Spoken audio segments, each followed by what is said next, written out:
Такой вопрос. Придется ли выбивать полностью россиян из Крыма, или они уйдут до 21 июня оттуда? Жест доброй воли, говорят.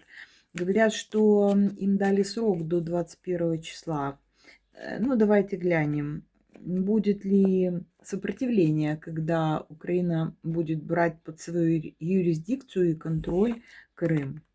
Знаете, все уйдет по договору, соответственно, желаниям, при назначенной эвакуации. Ждем 21 числа, сколько тут осталось.